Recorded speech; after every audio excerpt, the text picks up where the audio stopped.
Shalom, giving all praise and all glory unto Yahweh, Bahashem Yahweh Shai, Bahashem Rachakodash, double honors to the elders and apostles of Great Millstone that rule well, and Shalom to all you Akim that are pushing this word in faith and with sincerity and truth throughout the four corners of the earth in these last days.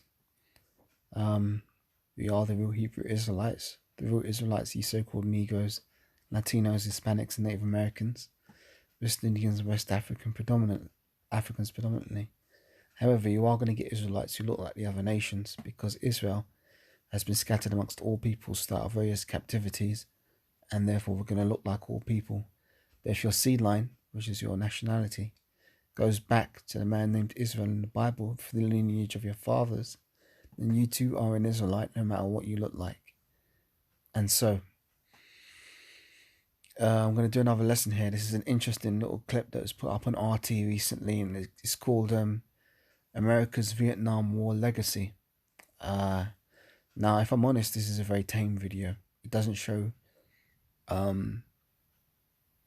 it kind of glosses over a lot of things. But with that being said, it's still important to see and be aware of, because this is Esau's nature. So if you don't know who Esau is the so-called white man. Because what you're going to realize is that there's no such thing as so-called white people or so-called black people. What it is that the Most High, whose name is Yahweh, the one true God of the Bible, he created 18 nations on this earth. So every person on this earth belongs to one of these 18 nations. Now, it's not always based upon how you look, because there are Israelites who have biblical leprosy and may look like so-called white people. But if their seed line by their forefathers goes back to the man in the Bible named Israel, then they're Israelites no matter what they look like. And it's the same with all the nations. You might get an Ishmaelite, for example, which would be a so-called Arab, who may look like an Edomite. Or you may get a Moabite, which is a so-called Chinese person, who may look like a Hamite. It's all through the spirit. But the point of the matter is that there's one nation on earth which was created to be the wicked, and that is the nation of Edom, whose progenitor, whose forefather was Esau in the scriptures, in the Bible. And going back, because reincarnation is biblical, Esau was initially Cain in the Bible. And Cain had a warlike nature on him. And he is a cunning man and a keen hunter, as the scriptures say. Now, Esau's blessing through his father Isaac was the blessing of the sword. And that's why these Edomites are very warlike. You know what I mean? They're always going to war. They're always looking to bomb people and invade people and spoil their goods. And they covet fields and they take them by violence and all kinds of stuff. So let me play this little clip. And I'll bring out some scriptures. But actually, before I do, let me bring out one precept. I'm going to get Genesis 25 and Genesis 27, Lord willing. So let's see.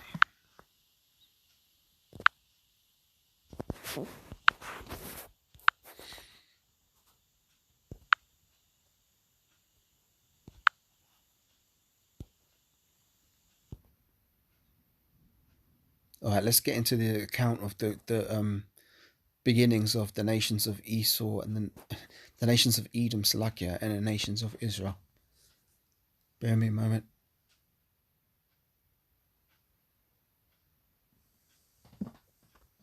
Sorry, Salakia.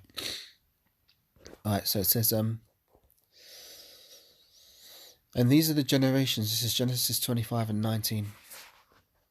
And these are the generations of Isaac, Abraham's son. Abraham begat Isaac. And Isaac was 40 years old when he took Rebekah to wife, the daughter of Bethuel, the Syrian of Padan Aram, the sister of Laban, the Syrian. And Isaac entreated Yahweh for his wife, because she was barren. And Yahweh was entreated of him, and Rebekah his wife conceived. And the children struggled together within her. And she said, If it be so, why am I thus? And she went to inquire of Yahweh. And Yahweh said unto her, 2 nations are in thy womb, and 2 manner of people shall be separated from thy bowels. And the one people shall be stronger than the other people, and the elder shall serve the younger. And when her days to be delivered were fulfilled, behold, there were twins in her womb. And the first came out red all over, like an hairy garment, and they called his name Esau. Now I should mention this. The name Esau literally means wasted away is he. And the reason why they said wasted away is he is because he was born with biblical leprosy, which is the curse and the mark that was put upon Cain. And it's the curse that kind of is stuck with all the Edomites for the most part. As I said, you are going to get some Edomites who look like Hamites or Moabites or Ammonites, whoever else. But if their seed line by their forefathers goes back to the man named Esau, then they are Edomites. And the name Edom actually means red, and that's what their nation means, red. Genesis 25 and 25, and the first came out red all over like an hairy garment, and they called his name Esau.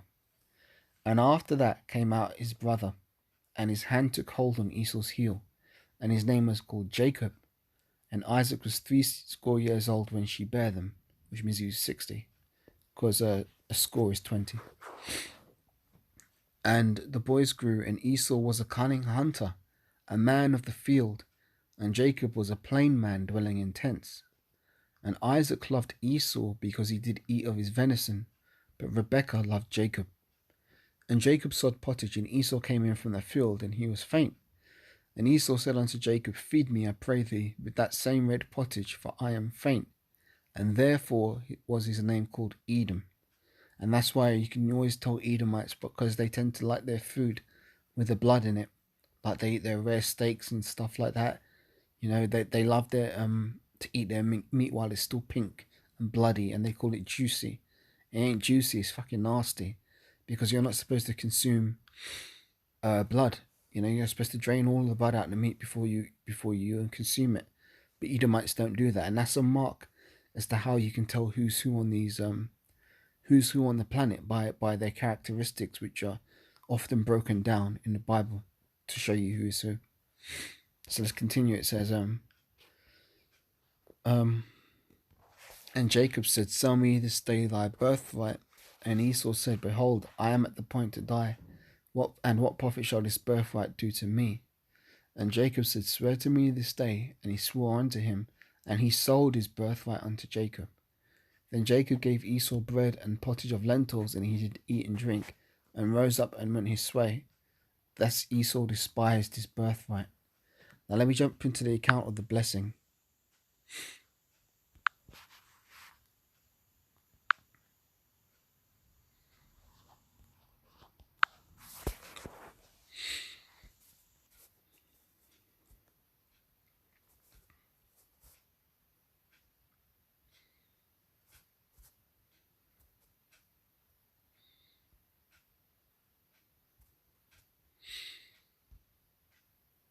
Okay, so Genesis 27 and 30. And it came to pass, as soon as Isaac had made an end of blessing Jacob, because Jacob got the birthright, and Jacob was yet scarce gone out from the presence of Isaac his father, that Esau his brother came in from his hunting. And he had also made savoury meat, and brought it unto his father, and said unto his father, Let my father arise, and eat of his son's venison, that thy soul may bless me. And Isaac his father, which through the spirit was Yahushai, but that's another lesson. Isaac his father said unto him, Who art thou? And he said, I am thy son, thy firstborn Esau. And Isaac trembled very exceedingly, and said, Who? Where is he that has taken venison and brought it me? And I have eaten of all before thou camest, and have blessed him, yea, and he shall be blessed. And when Esau heard these words of his father, he cried with a great and exceeding bitter cry, and said unto his father, Bless me, even me also, my father. And he said, Thy brother came with subtlety, and have taken away thy blessing. And he said, Is he not rightly named Jacob? For ye have supplanted me these 2 times. Ye have took away my birthright, and behold, now ye have taken away my blessing. And he said, Hast thou not reserved a blessing from me? And Isaac answered and said unto Esau, Behold, I have made him thy lord, and all his brethren have I given him for servants, and with corn and with wine I have sustained him. And what shall I do now unto thee, my son? And Esau said unto his father, Hast thou but one blessing, my father? Bless me, even me, O my father. And Esau lifted up his voice and wept. And Isaac his father answered and said unto him, Behold, thy dwelling shall be the fatness of the earth, and of the dew of the heaven from above. And by thy sword thou shalt live, and thou shalt serve thy brother. And it shall come to pass that when thou shalt have the dominion, that thou shalt break his yoke from off thy neck. Now here's the point, and it says, And Esau hated Jacob because of the blessing wherewith his father blessed him. And Esau said in his heart, The days of mourning for my father are at hand. Then will I slay my brother Jacob. Now this is the same spirit that Cain had when he slew Abel. He hated Abel because of the blessing and the favor that was shown to Abel by Yahweh, the Most High. Now let's get into this account of the Vietnam War legacy, because as I said, Esau has a very warlike spirit on him, and his blessing was a sword. So he rules through tyranny and terror through use of his sword, which, as I said, sword means any kind of instrument. So it could be a literal sword, could be a knife, could be a gun, it could be, like you see, a helicopter, a missile, any kind of instrument, an arrow, all those things. So let's get into it. Good morning, Vietnam!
You see, this is the nature of this devil. Look at what he's done to these people. He's destroyed them through the use of not just his, bombs and napalm and all kinds of other stuff, but this Agent Orange destroyed the genetics of a lot of these people. So now they have these crazy birth defects. Now you can see a lot of conjoined twins here. But honestly, if you just research this stuff, if you do a Google search, effects of Agent Orange, you'll see some horrendous deformities. And this devil hasn't paid for it. The Edomites haven't paid for it, but they're going to have to pay for it. Because when Yahushua comes, it's going to destroy the nation of Edom. And then you're going to go into captivity and slavery, hardcore bondage for 1,000 years. Then ultimately you're going to be destroyed off the face of the earth. Because of things like this. Not just what you did to us, the children of the Most High. You touched the apple of the Most High's eye. But you fucked up all the nations, man. You fucked them all up.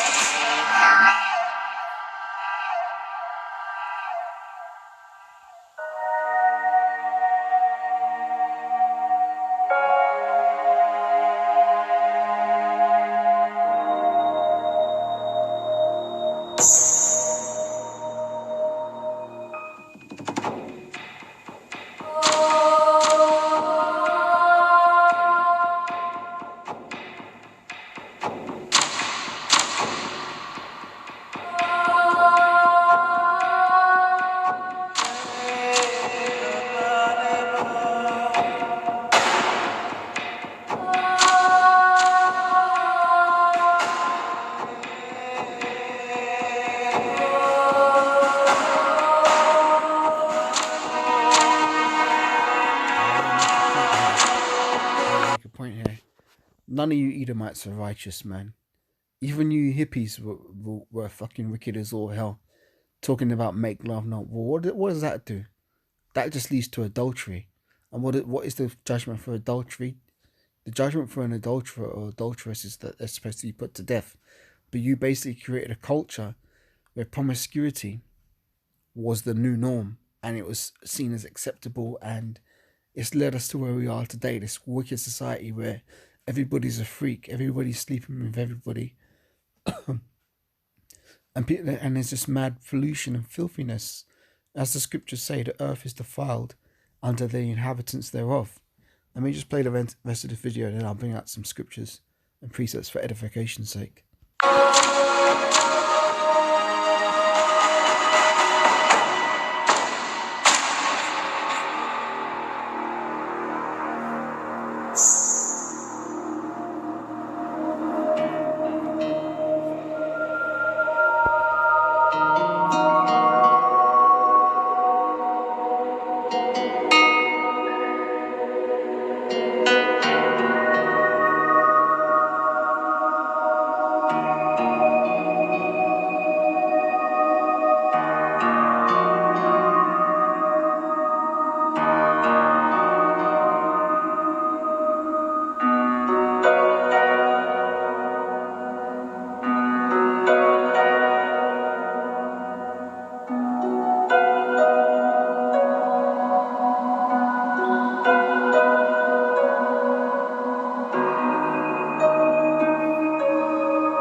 Just put these numbers on the screen here.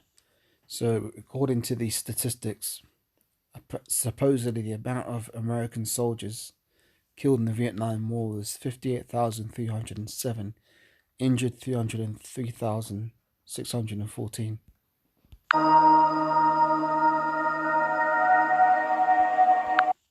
See, they're really glossing over these things. I have to pause it to see these numbers, man. They're just whizzing past it.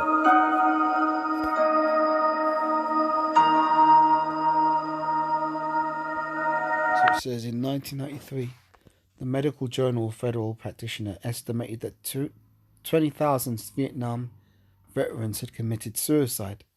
So these guys must have been completely plagued in the mind for the things they saw while they were serving in active service.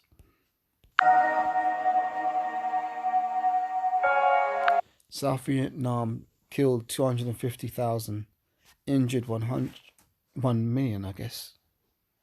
I think that's 1 million.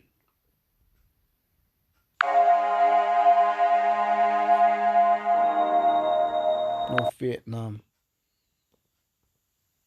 killed 1,100,000, injured 6,000.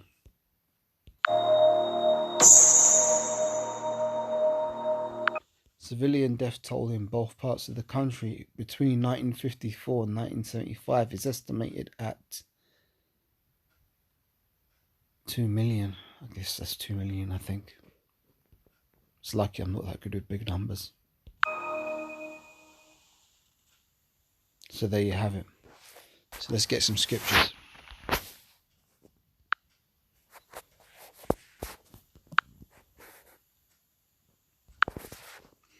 So as I said, Esau has a very warlike nature about him. That's why the United States of America pride themselves on the strength of their military. But that military might and strength is going to mean nothing when Yahushua returns and he puts you where you belong, which is in servitude under the nation of Israel. Because the Edomites are the lowest of all the nations, the basest of all men. Let me get Malachi, the book of Malachi, chapter 1 and verse 4. Or 1 through 4. This is Malachi 1 and 1. The burden of the word of Yahweh to Israel by Malachi. I've loved you, saith Yahweh. Yet ye say, wherein hast thou loved us? Was not Esau Jacob's brother, saith Yahweh? Yet I loved Jacob.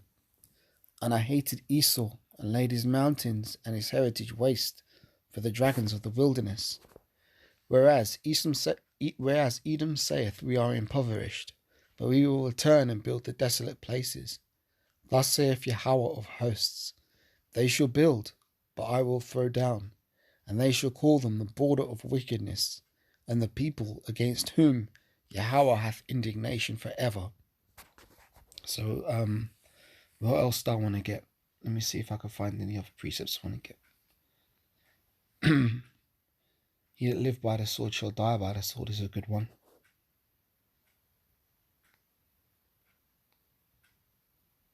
Let me get John 10 and 10 first.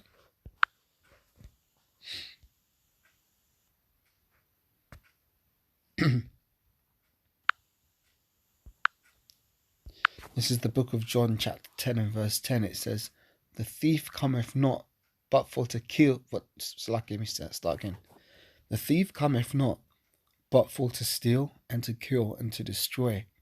I am come that they might have life, and that they might have it more abundantly."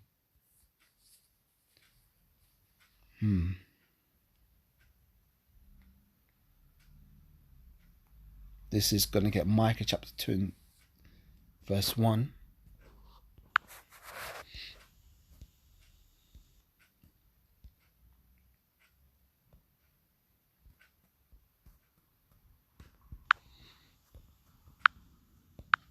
Book of Micah chapter 2 and verse 1.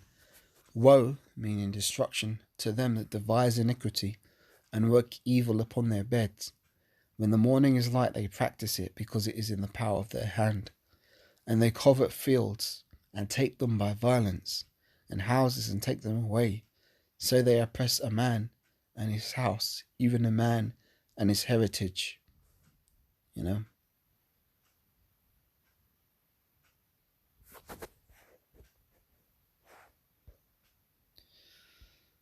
So, let me see if there's anything else I want to get. "He that liveth by the sword," I'll get that one.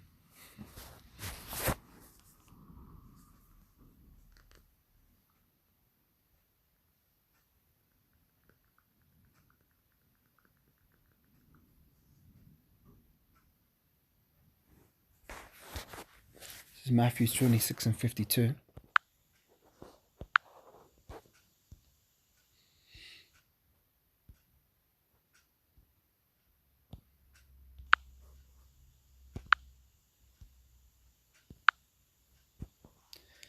This is after Peter struck the servant of the high priest, I believe his name was Malchus, and struck off his ear with his sword when they came to arrest Yahushua in the Garden of Gethsemane after Judas had betrayed him. So this is Matthew 26 and 52. "And then Yahushua said, Put up again thy..." Let me read it, give it context.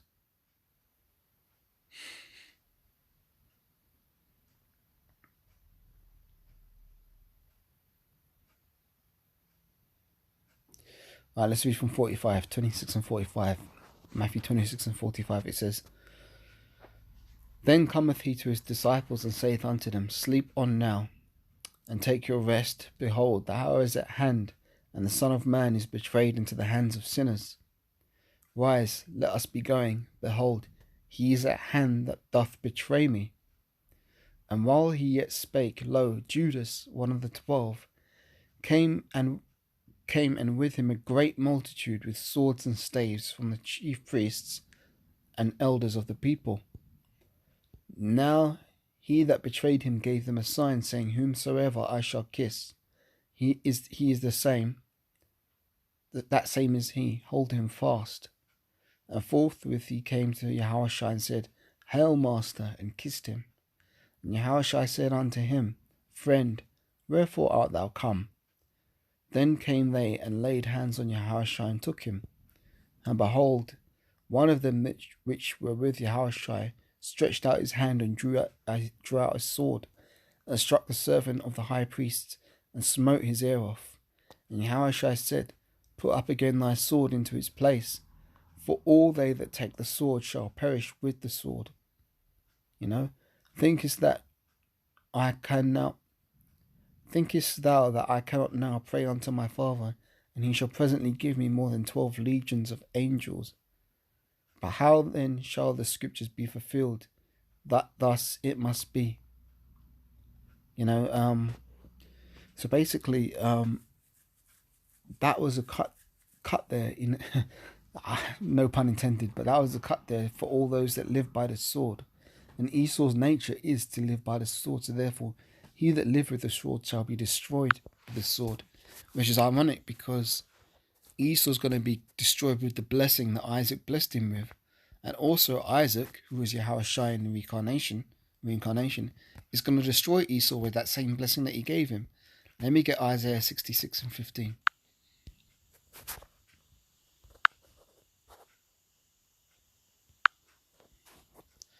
It says, "For behold, Yahweh will come with fire and with his chariots," meaning the UFOs.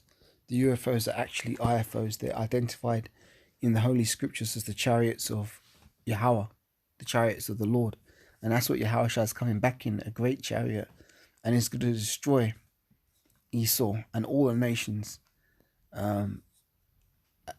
with the chariots and with the thermonuclear destruction from the missiles. It's all going to be happening. So it says Isaiah 66 and 15, "For behold, Yahweh will come with fire and with his chariots like a whirlwind, to render his anger with fury, and his rebukes with flames of fire.